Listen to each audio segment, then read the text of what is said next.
Good afternoon, good evening. Hello, my name is David. I'm here with VR Download, your twice a week podcast at Upload VR that brings you all the latest in VR gaming news. On Monday, we do our tech show. Thursdays, we do our game show. Today is Thursday, so let's talk video games. I'm joined by two amazing people, also from Upload VR, Jamie and Zena. How are you guys doing? Whoop whoop. I'm good. Fantastic. Yeah, I'm feeling right as rain. It's just great to be here. Well, I mean, you look lovely. I think that hoodie really brings out your eyes. I really tried today. I took a virtual shower. I brushed my virtual teeth. Is that just They're you looking saying very that you sparkly. imagined yourself doing it, but you didn't do it?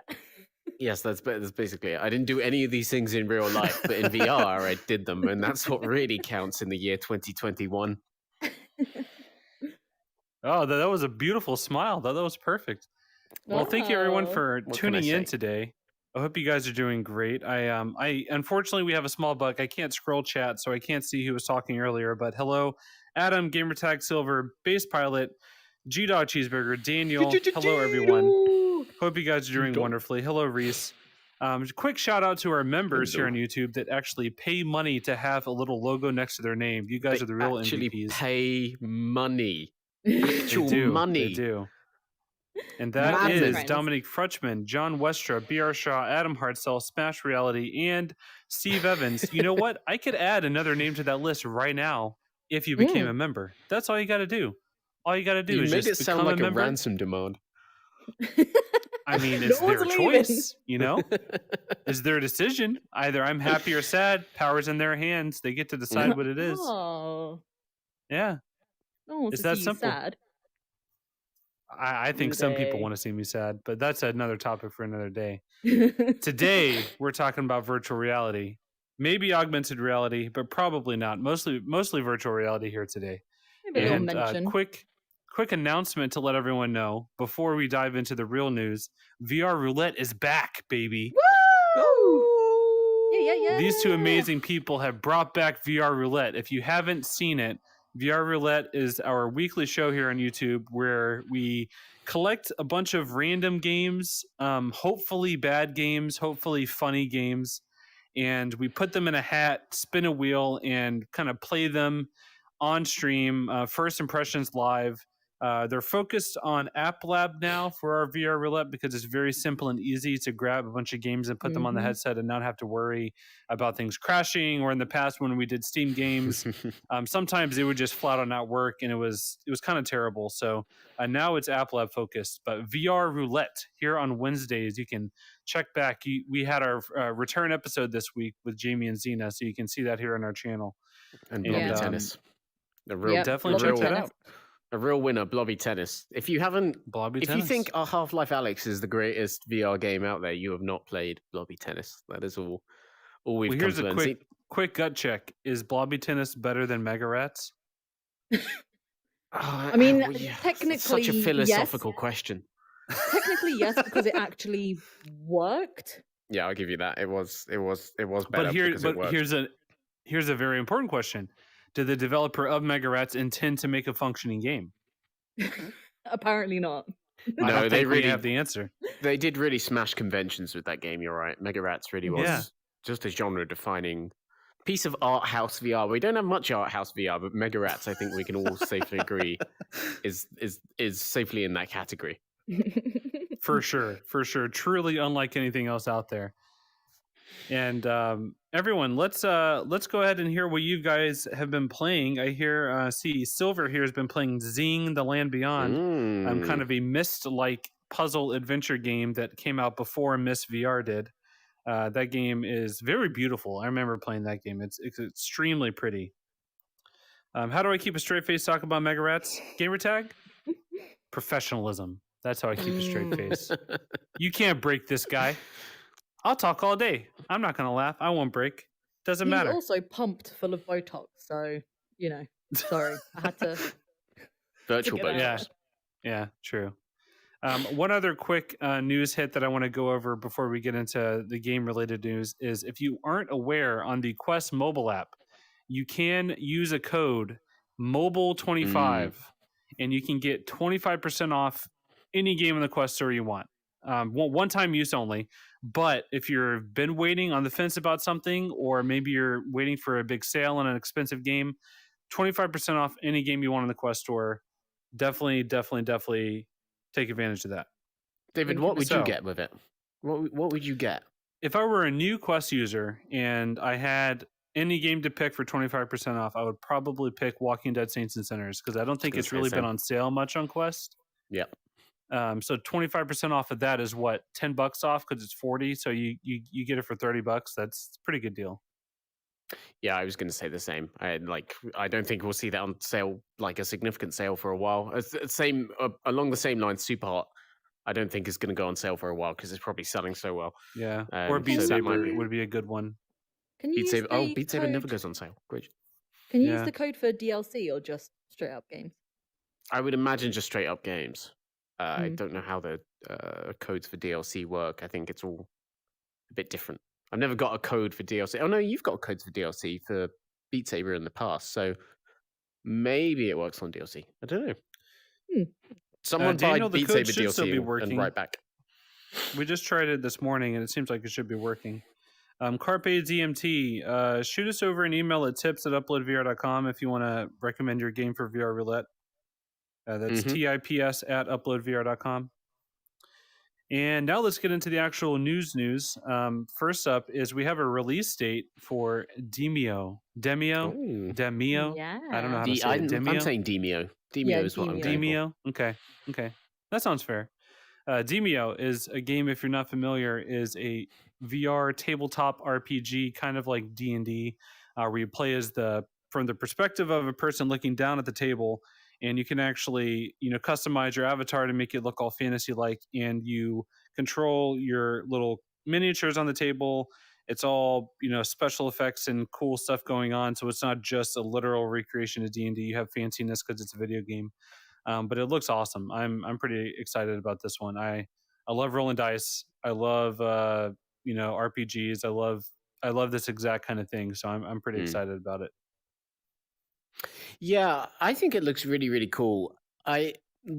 What I wonder about is you can do all the VR stuff really, really well, right? You can do all the immersion, the scaling, the table, the moving the pieces. That stuff, it's not easy to do, but that's the stuff that, Resolution Games as a VR developer will specialize in and know how to do well. What I'm going to be really interested to see with Demeo is when it comes down to the actual rule set, because it's not officially a Dungeons and Dragons game or an officially an anything game. It's all completely made from scratch. So it's Yeah. going to be really interesting to see if it's actually a balanced, in-depth experience that will have the longevity that they've been talking about, right? Like, Yeah, that's a super fair point to make, to be fair.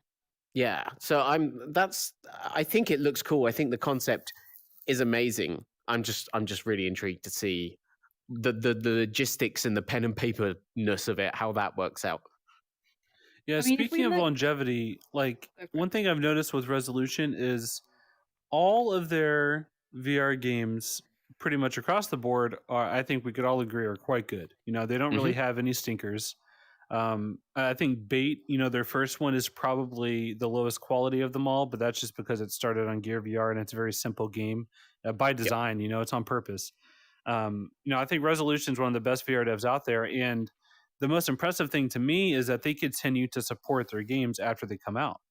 It's Mm. very, kind of unheard of to have like a lineup of 5 VR games, and they just released an update for Blast On, right? Angry Birds VR got like a level editor after launch. It got a big Halloween update. It got a bunch of new levels. Bait has continued to get updates. Cookout, Akron both have communities that keep playing them. It's really impressive to see that. So I think they have a good track record for that kind of thing. So I'm excited for Demeo because I think out of all their games, that one has the most potential to have a long-standing, people keep coming back to it because of the role-playing aspect. Yeah. What were you going to say about it? Sorry, Z? I was going to say, like, looking back at, David's listed off some of their games there. Like you were saying, none of them have been that, like, deep in terms of, like, lore. They're very kind of, I'm going to say, arcadey, if you know what I mean. Yeah. They're kind of casual. Casual is a good They're way. they're way more Uh-huh. casual. So I feel like this is going to be a way more casual kind of D&D experience, right? Which I For don't think sure. is bad. No. In terms of like a multiplayer thing, like you know, you can just sit down with your friends if other people have got, you know, quests or whichever headset it's going to come out on. I think just Quest, right? Mm. I think it's PC as well for now, but then they're actually doing a non-VR release later in the year as well. Actually, Oh, okay. Then that's perfect because you know, think about like I don't know if your work friends are into like a D&D group or something like that, or like you've always wanted to have a D&D group but you've never got around to creating the world, or if it's a bit too much. I Mm. think this is a really cool like entry level looking Yeah. game for that. That yeah satisfies Yeah, that. I think you're right, and I think it'd be really cool if one of these things did stick. Because what was the Oculus exclusive card game from High Voltage that released like in 2016, Dragonfront. Dragonfront? That was kind of cool, but it just it's fizzled out now, and it's a shame that they didn't keep that going. And I do think it'll be Yeah. really interesting. The chat's comparing a lot of it to like actual physical pen and paper stuff, and how much you might have to spend on a Kickstarter board game these days. Chris Richardson saying, which I think is a really really interesting point. If this is like a more affordable starting point for something that does end up growing out Uh-huh. into like its own thing, if it really takes off, that could be really really cool. So yeah, I mean, I've It's got an a interesting thing to think about because you compare it to board games, you know, like a big reason why board games are so expensive is just the physical production cost of it. You know, the miniatures, the molds to make those things, and you know the painting, and then all the paper materials and the boards and the boxes and all that stuff, and then shipping it, and it's just so expensive. So, mm, you know, if with a game like this, you can make it once and then sell it digitally, and you don't have any additional cost, and so that's why they can mm, make it a lot cheaper. And so I think mm, that's pretty appealing. And I'm excited because typically stuff like this has trouble getting traction when it's an original IP like this. You know, like you mentioned yeah. Dragonfront. If that had been Hearthstone VR, obviously it would have been far more popular. And so this is, I think it's going to run into some trouble there because it is a new concept, a new rule set. It's combining tabletop and card games together. I'm excited about it, but I know plenty of people would say like, "Oh, that just looks like D&D," but it's not mm, D&D. And so it's, you know, hopefully they can get over that hump. Yeah. I mean, you say it's not D. Like, I don't really know much about it. Like, this is probably mm. like this trailer is probably the most that we've got from it because Yeah, all of the true. other trailers have been like cinematic, right? Yeah. Very kind of slow paced. I had no idea that it was really gonna look like this and be like this. But in terms of like it being an original IP, I feel like in VR and AR, sorry everyone, um, there's definitely like hunger for that sort of stuff. So it reminds me of that massive Kickstarter Tilt 5. Hmm. Tilt 5, I Yeah. think it's called. Where everyone went mental over it because it was like, you know, everyone sat around at the table, got the AR glasses on. Um, oh, nice one, gamer tag. Great show. Thank And you. then put a code in there. A mysterious key. Oh, mysterious keys Mm. appeared.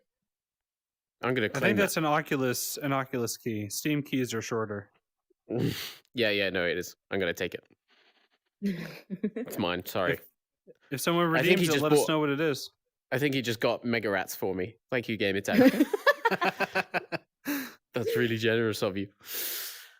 Um, Yeah. but yeah, I'm definitely looking forward to this. Like I said, I got really excited when this trailer came out. Finally got an idea for it. Yeah, Definitely gonna play it. Cool. looks quite good. Very intriguing. Next up, we have two brand new game announcements that hit this week. Um, both of them are pretty interesting looking games that I'm excited about.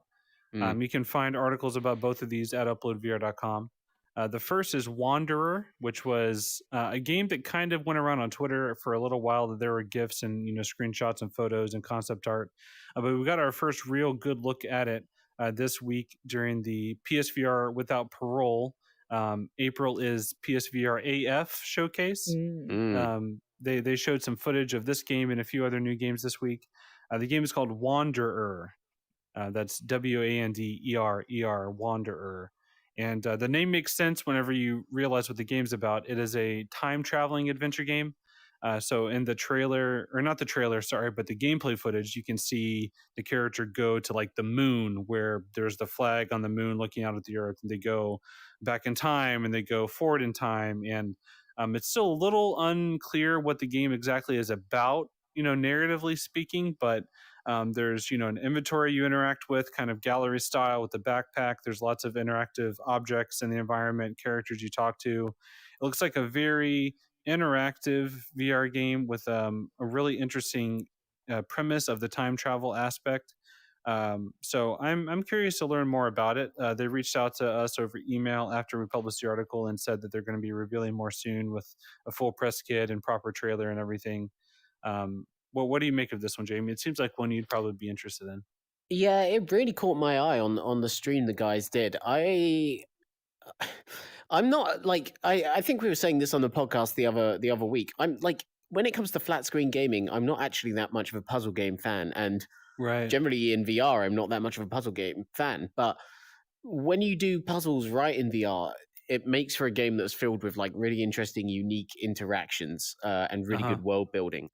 And from what we can see from the gameplay that's been shown so far, like every solution to a puzzle seems to be different. The graphics look really, really, really impressive.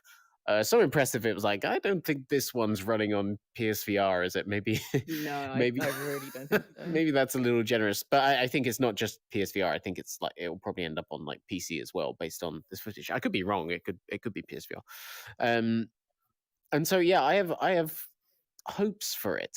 I will say I won't say high hopes yet, because well, again, when it comes to puzzle games, you don't know if you're going to get like really lost, frustrated, and bored. But I think I really like what I'm seeing so far. I think the character model at the start of the gameplay was really, really impressive, and Right. it reminds me as well of Rhythm of the Universe, which is coming out soon as well.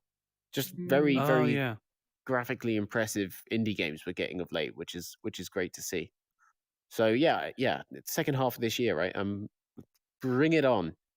Give me the game. Let me play it and solve the puzzles, please. Yeah, it looks very promising. It gives me it reminds me a little bit of Twilight Path. That was another kind of puzzly exploration game.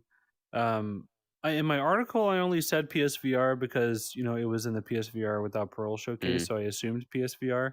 And whenever the developer emailed me to let me know that it's a joint development between two studios, so I corrected the article. They didn't correct my statement of it being a PSVR only game. So maybe it's an exclusive, could be. or maybe they're just not revealing other platforms yet. I don't really know, but it does look pretty good. I'm interested in it. It's got some interesting aspects to it. I know, like you said, puzzle games can be very frustrating. It's why I don't play Myst. I love Cyan Worlds. They do some incredible stuff, but those games aren't for me. So I loved The Room, though. The Room VR was fantastic. So if this can be anything like that with time travel, then I think that's going to be a big hit. Yeah, the Room really is like the gold standard for this sort of thing. That was at times a little frustrating, but you had some really, really great solutions in there, right? That felt amazing to solve. And if it can nail that, then I think it'll be something pretty special, hopefully. So the thing with Wanderer that I got from that, obviously it's alpha footage, right? It was very quiet, and I didn't really get much personality from it. It was just kind of here's some really nice kind of realistic looking graphics. It's very impressive, but I didn't actually get any kind of soul from it. I didn't really get it, if you know what I mean. Like, yeah, sure, puzzles, but yeah, it's an interesting choice to show gameplay like that without context, because it's not the most interesting gameplay. It doesn't speak for itself so much. No. So it's a little weird to not have any narration or any words on screen just telling you what's going on, or backing music, or something like that to give it a little more pizzazz, as people like to say. But no one says that. Like you said, like a press kit with a proper trailer is coming. So I agree with you, Z, and I hope that we see more of that in the build up to launch. Right now, it did seem, very much like that pre-alpha showcase more than, this is our big coming out moment. Yeah, and I guess it's definitely harder for like puzzle games that do move way slower to show like a more like high energy sort of thing. But just from that, like it looks nice, but it didn't necessarily pique my interest that much. Didn't look like a me game.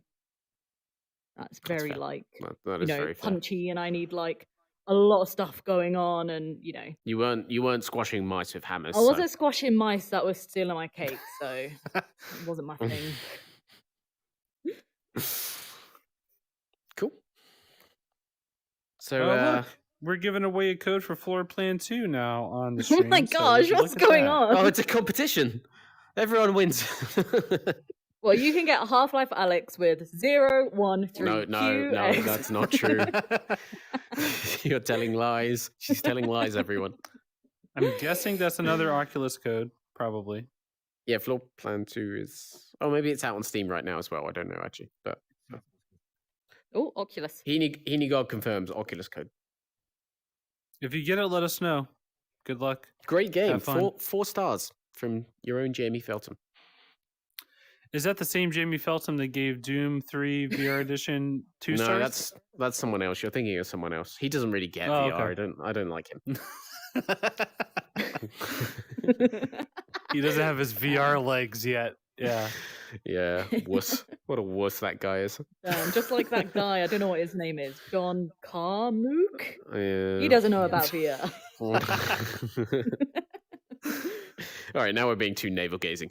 You VR peasants. You're not on our plane.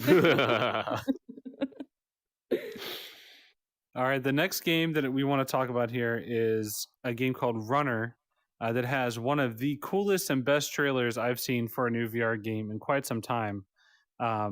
You have to really hear the music to fully experience it. So we're going to show it here on Stevie, I'm sure, while we talk about it. But if you get a chance, go check out the article on uploadvr.com and watch the full trailer with sound on. The soundtrack's incredible. It's very synth wavy and retro futuristic, and it's just excellent. But Runner is a game that is heavily inspired by Akira, Blade Runner, those kind of 80s style anime. It's got that very iconic style in the artwork and everything like that. And it's a game where you're on the back of a motorcycle shooting bad guys while you go down a highway. That's about all we know about the gameplay so far. But it's just the art style and the aesthetic is just so excellent. That alone has me just so interested in playing it because I just love what they're going for with the tone and everything. 100%. Yeah, it's very Akira, right? Is what we were saying when we first incredibly Akira. Yeah. Yeah. And I think it's very PSVR without parole as well. Like that was kind of I have a feeling that this would have been their favorite game. Yeah. It does look really cool. It's such a cool concept. It'll be interesting to see, like you said, we don't know too much about the gameplay so far, so it'll be interesting to see how far it goes. My suspicion is it'll end up feeling a bit wave shootery, but I hope I'm wrong. Like I hope there's a really good story and it gets like it captures the sense of speed and everything, because that would be really, really cool. But whatever comes of it, I really enjoyed the intro trailer. Yeah, the trailer is fantastic. And what I'm wondering is, we haven't seen very many games that have really translated this style to gameplay very well. With the flat non-VR game, it's simple because, the cel-shaded look looks great on a flat screen in motion. But in VR, you have to add the 3D element to it. And these anime were not 3D. They were very much 2D animation. So it's hard to translate that to a VR game. And you can tell just the gameplay looks very, very different from the artwork and the flat artwork that's in the trailer and on the promotional material. Like that character looks amazing that's on screen right now. She's not going to look like that in the game. So I'm just curious to know what it feels and looks like when you play it, because I'm not sure it's going to capture the same essence of the trailer. I hope it does, but I'm not sure. I'm definitely getting like App Lab vibes from it. It seems like a very like right now, obviously I don't know much about it, but it seems like a very simple kind of game, simple looking kind of game. definitely doesn't look entirely polished, kind of like what you were saying. Yeah. You know, kind of putting that art style next to the gameplay. Mm-hmm. You know, it gives it character, but then again, it doesn't, you know, elevate the actual gameplay too well. It's great marketing material, though. Yeah, for sure, for sure. I Oh, mean, yeah. it's got us talking about it And positively. another important thing to keep in mind for this game is it's made by Truant Pixel, which is the same developer as 2MD VR Football, which is visually a very, very hard on the eyes game. It is just not something that looks pleasant in any way, really. It's, it looks like it, is still kind of a, programmer art, as they like to say in Unity. Like they haven't put the final artwork in yet. So I'm curious to know how that team is going to adapt to making something like this, because I think the aesthetics and the visuals are a huge, huge, huge factor for this game in particular. I think they've really kind of put themselves in a position where they have to deliver on that exact aesthetic that they're saying they're going to deliver. So I'm curious to see how it turns out. For sure. Cool. I think everyone in chat, thank you for hanging out with us. Let us know what you've been playing, because we're going to be transitioning into our segment of what we've been playing. Congrats to Onakazi for getting the Floor Plan 2 code. Everybody, keep an eye on chat in the future. Maybe we'll give more codes away. Maybe we won't. I don't know, because I don't control that kind of stuff. I could give but I think there's a good chance. Oh, no. I was going to say I could give a code away right now, but I'd have to read it out loud, and they are long. Try give a code away? People complain every time we do anything with codes. There's always some way to complain about it. We'll save these for next week. Yeah. Let's save for next week. That so they can actually be written and put in the chat rather than me missing a thing and then in 10 minutes having to go back and read it again, which is the inevitable thing that will happen. But if you want some Until You Full codes, watch next week on Quest. Oh, look at that. I've been holding out. Fancy. Open my giant trench coat and just codes for Oculus Quest games just fall out. Just shaking them all about. Super, super hot. Have it. Walking Dead. There you go. I don't really have that. Insert Oprah meme. You get a code and you get a code. So, Jamie, what have you been playing? I heard there's a new review at uploadvr.com that people can check out. Yeah, so Floor Plan, which is the new game from Little Chicken, published by Vertigo Games, who did Arizona Sunshine, are doing... I think you meant to say Traffic Jams? Yeah. Oh, did I say Floor Plan? That's not a great way to start. Yeah. Let's start again. We're going to do it again. So, Traffic Jams, which is the new game from Little Chicken, and published by Vertigo Games, who developed... oh, man, I'm going to start the third time. We're going to get it right. You ready for this chat? Here we go. Never question whether or not we do this live, because here you go. Traffic Jams is the new game from Little Chicken and published by Vertigo Games, who developed Arizona Sunshine and After the Fall. I did it. Yes. So, yeah, this is a really fun kind of interesting little, almost like fleshed out mini game experience. Xena had a really great way to describe it the other day. She described it as the most polished side quest game out there, and I really like that. The concept is that you are directing the flow of traffic using your controllers. You are pointing towards cars and pedestrians when they come to crossings, and if you need them to stop, you're kind of holding your controller out to get them to stop, and if you need them to go, you kind of signal them with your controller. Hold on, are you telling me this is a traffic control game without hand tracking? So yeah, that's one thing. One thing about it, you use your controllers. You don't use hand tracking, which is weird because these are actually two gestures that work very, very well with hand tracking. Yeah, but that's. I'm sure there's a lot of things to consider when porting that kind of stuff in. There are some grabbing mechanics and stuff like that, and maybe I've asked them before, and maybe it will happen.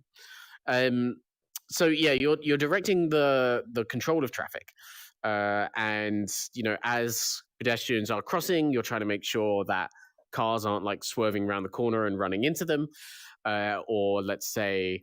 As you can see in the trailer up here, you've got zombies coming out at night in some different difficulty modes that you have, and you can actually direct the cars into them at the right time to get to avoid them coming up to you and grabbing you.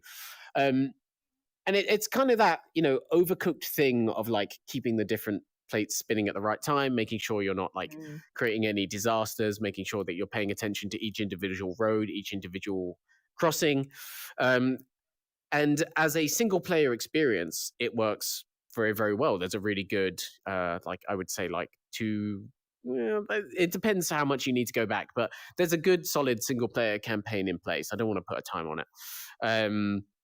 5 locations that you visit 3 times over, one on like a kind of easy mode, then a nighttime mode, then a rush hour mode, different side objectives to fill out. And it's, as a single player experience, it's really fun, like trying to get like high scores, making sure that you're managing everything right, making sure that you're not creating these kind of disasters that are actually quite alarming when you realize they're going to happen because you're in VR and you think you're about to watch a literal car crash at times, and it kind of gives you a moment of panic. And that stuff is all really, really fun. It's kind of padded is one of my problems with it.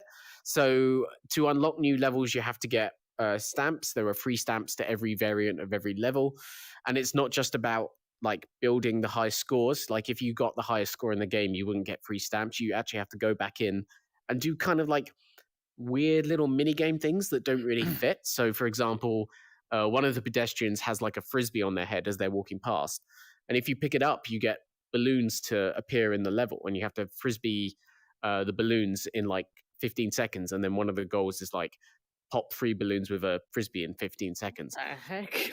That just Yeah, and sounds it's like, and then you do this, and then you do that. Like, so random. it's all specific challenges. It's not score yeah, based. and it's you do get some of the stamps for scores, but the rest of them are all tied to these kind of basically completely unrelated mini games. And the Right. way the stamp system works is that it stacks, so you can go back and not actually focus on being successful in the level, but just doing the frisbee stuff, which kind of takes away from the kind of franticness juggling of it all. And it's just a weird way to pad out the experience, because your progress is actually like contingent on you doing some of those challenges too. The other big problem I have with it, and this is something that me and Xena tried out, is the multiplayer. Now you'd think, this being that kind of overcooked thing, multiplayer would be where it would really thrive, right? You'd think either like as a local experience with 2 headsets or a local experience with smartphones, they could do some really fun, interesting, frantic stuff.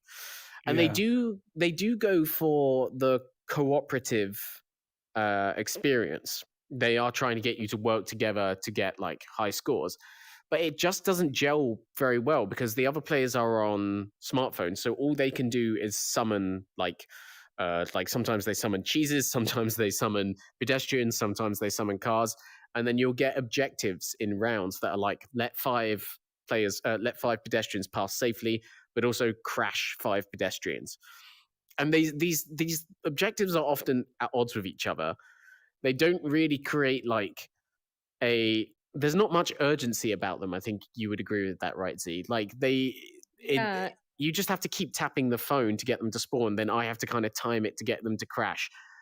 And the idea is that you do these objectives and they're given out in like 2s or 3s, and every time you complete them, you'll get time added to a clock, and you want the time to stop.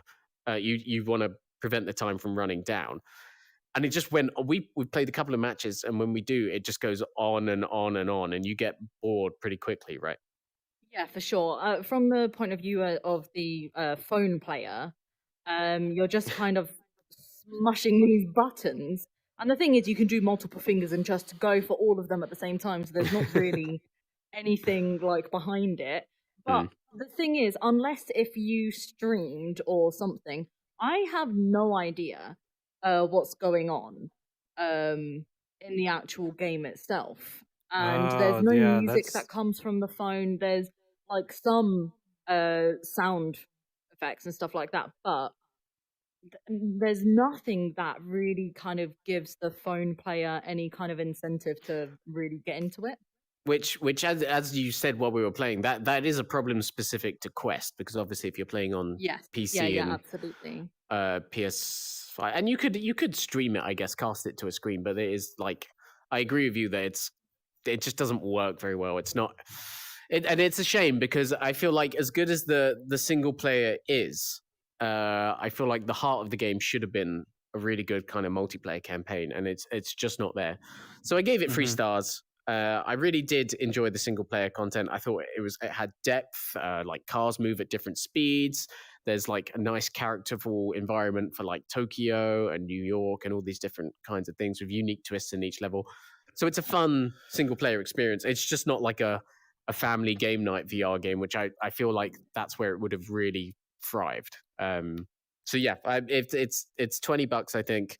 It's out now on Quest, and I would recommend it based on the single player experience, but don't go into it expecting a really fun, rich multiplayer experience. It's just a bit of a shame. If we can learn anything from Fall Guys, it's that killing squishy cartoon people is something the family can really enjoy together. You know, Can bond over.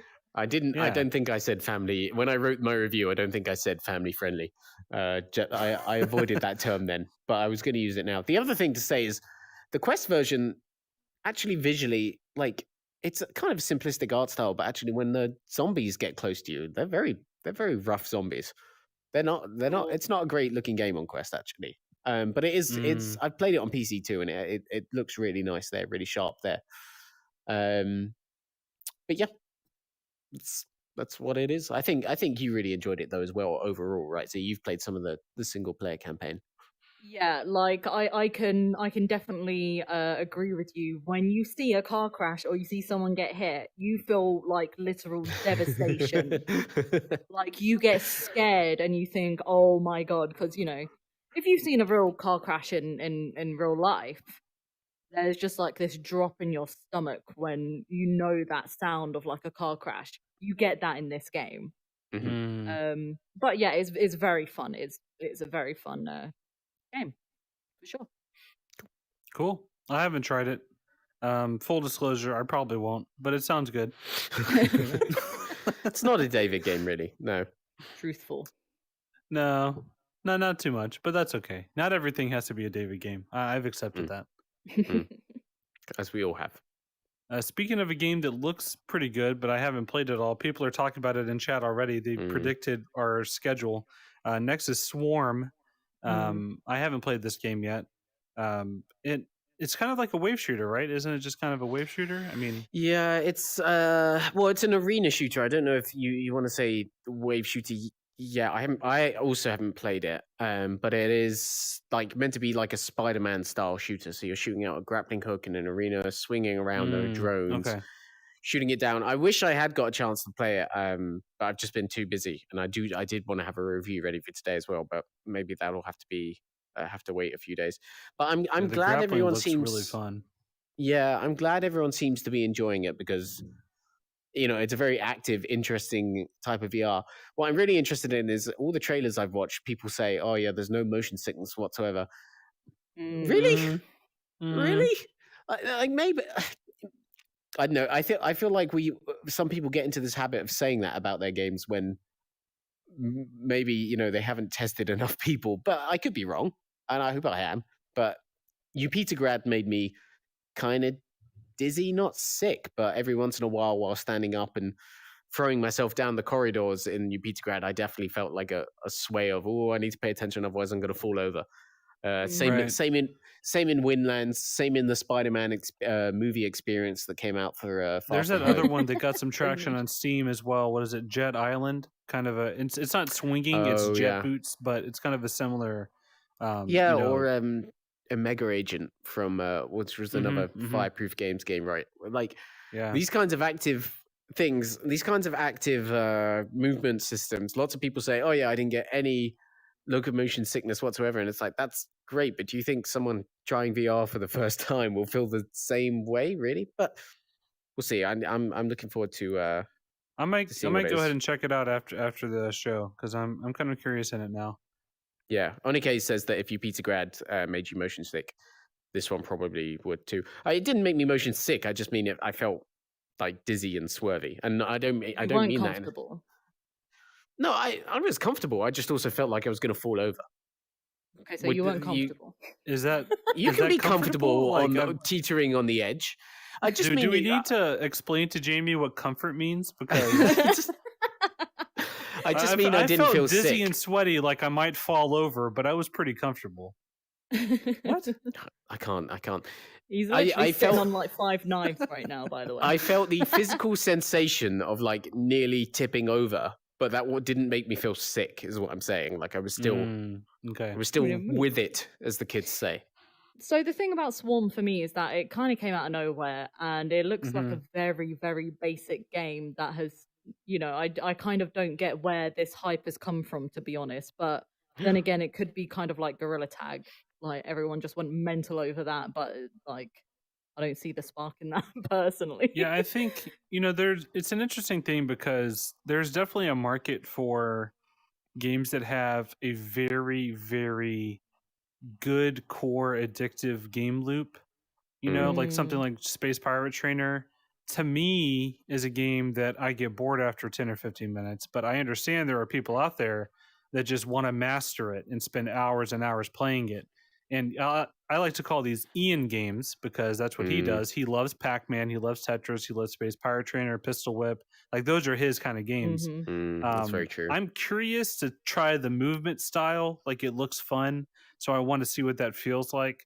But for me, like as a gamer, I'm kind of like with Xena. I prefer meatier things that have a narrative for me to get lost in.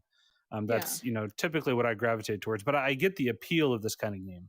Yeah, I do agree with you both. The only thing I would say is that I didn't think I was gonna like Crash Land from a couple of weeks ago at all, and then I spent a long time playing that just because it was so Moorish and addictive and arcadey. I do like a lot of arcade experiences, but it's just that there are so many of them out there for VR now, right? True. But like I fell down a hole with Crash Land. I played it loads. If this has the same kind of progression and like instantaneousness to its gameplay, if I can get in 30 seconds, have a great like 2 to 5 minute play session, and then once I've like died or whatever, be back in and swinging again in like the next 30 seconds again, I could see it keeping a kind of pace that I would definitely, it would sustain me playing for a couple of hours at the very least. The other strange thing about this is the trailer has got it's like mixed reality. It's got an actual person in it, and I always find that the only games that have that are like the bigger games, right, or like the longer games. Or, I feel like you can do that with quite a lot of games these days. I haven't really seen many like smaller games that have kind of come out of nowhere have trailers like that. It depends. I think you're forgetting Tarzan VR. Well, I was about to say it depends how well it's done, right? If it's done incredibly well, like Tarzan, obviously, then you don't see that too often. But there are like, I mean, David, I can tell you, it's quite easy to get like a mixed reality setup going, right? So yeah, that's not hard. Sure, but a quality one like you're talking about, yeah. I agree. I know what you mean. Then again, you're releasing on Quest. You want to go all out. You want to make sure people buy your game. It's worth investing a bit of marketing there. It's going to be one of the only 2 games that released on the Quest store this week, so it'll be up at the top for an entire week. It's got a chance to make some real money. Real money. Real money. Yeah. That real money. And, some money. There's a good Ding Boy makes a good point. Like people that enjoy hunting high scores and stuff. I think this is like Space Pirate Trainer. I think for sure. Games like this are fun to have whenever you have people over. You want to like pass the headset back and forth, and like cast it to the TV, and you can kind of just treat it as like a party game. Like in the early days of Beat Saber, back before they had multiplayer, when it was you clicked on party mode and it would just tell you to pass the headset. So I'm interested in trying it out. Don't be surprised if you see some gameplay footage of this on our YouTube later today, because I'm probably going to try this out. Cool. And I think the final thing that we want to talk about here today is another stream that we did earlier this week. If you missed it, make sure you check uploadvr.com. We have a stream schedule that will be updated now at the beginning of each week, telling you what is on the docket. And one of the ones that we played earlier this week, well, Jamie and Xena played, was the Valheim VR mod. If you're unfamiliar with Valheim, first of all, I'm surprised because it's one of the biggest games in the world right now. But it's an indie game made by like 5 people that has just exploded in popularity with millions and millions of copies sold in the first I think it's been out 2 months now, but in the first like 4 weeks, it hit like 3 or 4 million copies, and it's like the third most played game on Steam ever already, which is just crazy ridiculous. It's a survival crafting sandbox game, kind of like Rust or Minecraft a little bit, but it's a Viking theme, and there are like boss fights, and there's a lot of depth to it already. A lot of surprising depth to it, given the earliness of the early access stage. But it's a really impressive game. I love it a lot. I don't even play these kind of games very often, but I really got sucked into it for about 15 or 20 hours just in the first couple weeks it was out, and I liked it. I haven't tried the VR mod, but Jamie, you played the VR mod today, and this is clearly not a game that was ever designed with VR in mind. It's a third-person game, first of all. So what was it like? Did it play well? Could you actually do all the things that you needed to do? How was it? I think we were actually, I would say I was pretty pleasantly surprised when we started streaming it, right? See, like, yeah, for sure. The modding scene can go so wrong. And we were kind of starting at a bit of a disadvantage because I hadn't played Valheim before, so I was learning the ins and outs. Oh, you were going in blind. Okay, yeah, which is obviously for a third-party mod is a brave thing to be doing. But over the course of, we played for maybe like an hour and a half. Over the course of it, I like started picking it up, started learning more and more about it, and it works pretty well in VR so far, like with a controller.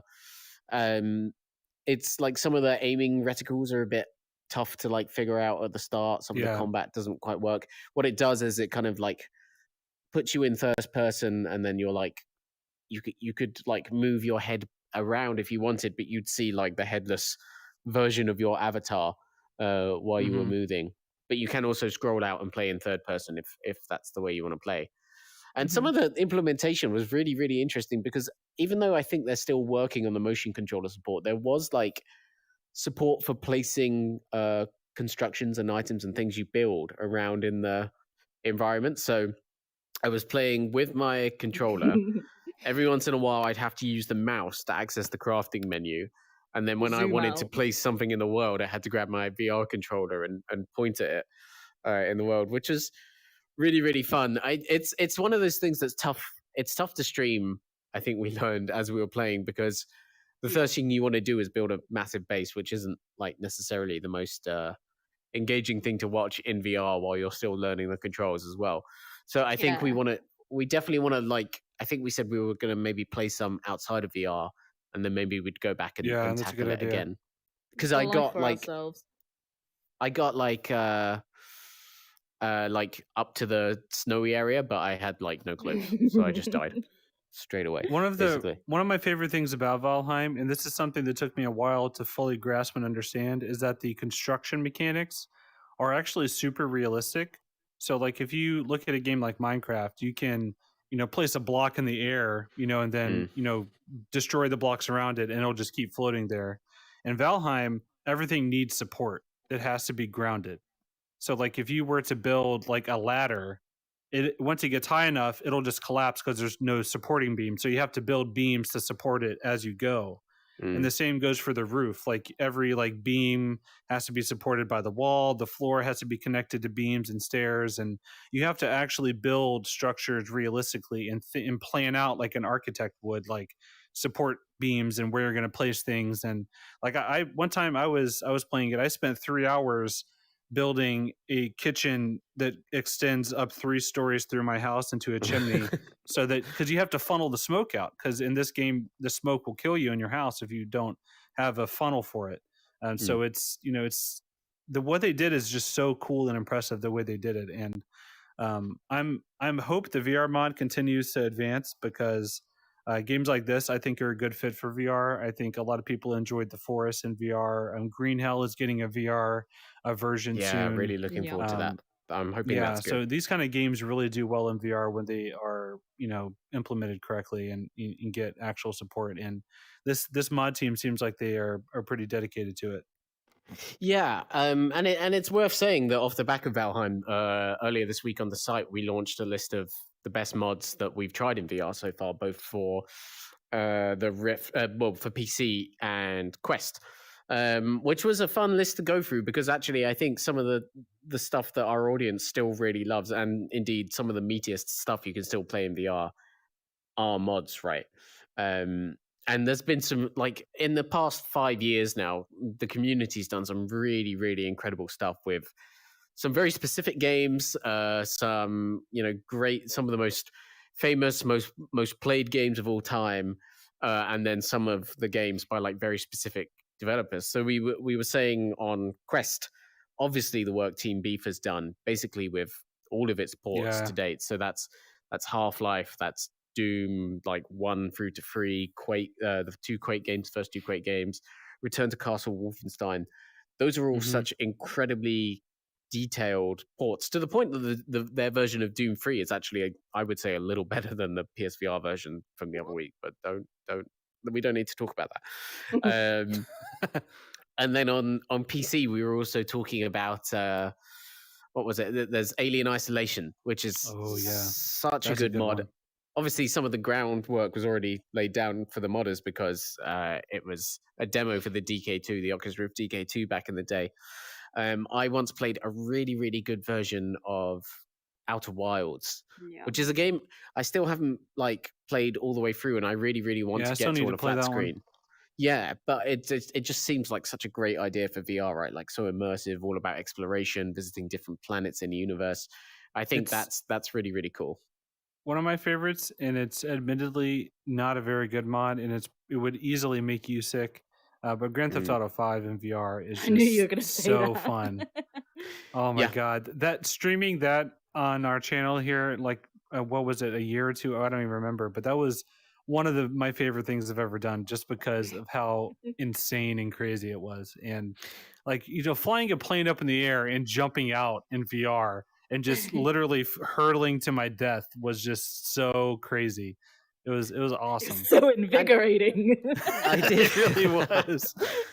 I did actually put that on the list because they've updated that quite a lot since the start. I remember when I first played it, I wasn't. I gotta go back that and try big it, on it.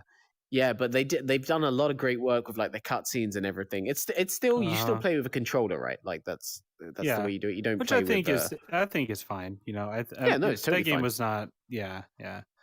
And I think you and I are in agreement here that controller-based VR can still be great.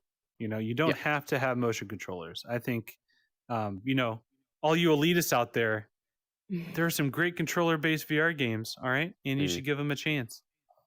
Yeah, no, I do agree with that. And I think a lot of work went into the GTA 5 mod, and I think it's really, really cool. I do hope we see like a native version of that one someday, but we're probably I know. we're probably some ways away from that. Well, so we had Doom 3 Fully Possessed, which is the PC version of the Doom mod, which is, again, if you want to play Doom 3 in VR, we all know how I feel about that, but that's cool. And Vivecraft, which is an interesting one because there is an official VR version of Minecraft, but it's one of those times you go back and play Vivecraft, and they actually put more thought and work into it. They thought out like actual physical interaction, so you're actually mining in Minecraft, whereas it's still button based in the instead official of just version of the targeting game. with your head, looking around and clicking the trigger. Yeah. So there's some really good mods out there, and I can't wait to see what Team Beef does next, because they're kind of reaching the end of like the id shooters, the id software shooters, and it would be interesting to see what else they can dive into if they're going to. They're doing what's the name of the upcoming game that one of the team is doing, that's I think it's built on the Quake engine, right? Like Wrath. Aeon, Wrath of something. Yeah, it's from 3D Realms. Like, I think Romero is actually working on it. It's Wrath or Wraith or Aeon, something like that. It's a weird name, but it looks wonderful. I've been excited for that game for a while, and knowing that it'll be coming to VR is just super exciting. Wrath, Aeon of Ruin. That's it. There you go.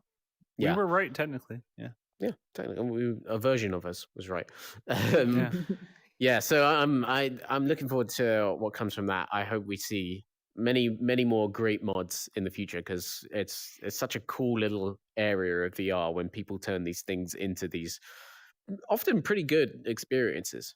Yeah. So Yeah, Morrowind has a VR mod that last I tried it was borderline broken, but I think they're still working on it. So it's I think it's the same guy that did the GTA mod. So I think there's good promise there for that one. Morrowind's one of my favorite games of all time, so checking that out in VR was really wild. So yeah, thank you everybody for tuning in. Hope you had a good time watching, and obviously make sure you subscribe here to our YouTube channel if you're not already. And you can check back throughout the week. We have lots of video content that gets posted here on YouTube. We do lots of streams. Every Monday and Thursday, VR download happens here on our YouTube channel. And on Wednesdays, Jamie and Zena do VR roulette, where they play random, quirky, weird, sometimes awful games and have a good time and laugh. And there are game streams here on the channel as well throughout the week. Make sure you check out uploadvr.com for all the latest VR news, reviews, interviews, and more. And check out our traffic jams review, which Jamie just published today. You can see that on the site. We have lots of big reviews coming up later this month. There's a lot of games coming out. What do we have? What do we have? We have Wraith: The Oblivion Afterlife. We've got Star Wars Pinball, which is Alvo our on PSVR, Mask Maker. Yeah, lots of really cool new Mask Maker content still to come. We've got more gameplay coming tomorrow. Exclusive look at that. More interviews, so that's shaping up to be a good one. But yeah, no, you're right, David. Like loads of really, really cool stuff. Star Wars Pinball, I'm looking forward to trying. We know that Alvo is coming out on the 13th now. So that'll be interesting to see how that shapes up. Yeah, good month ahead. Cool. Well, thank you everybody for hanging out. Hope you had a good time. We will see you again on Monday with our tech focus show. And yeah, have a wonderful day and a good weekend. See you guys in the future. Bye. Bye, guys. Thanks for joining.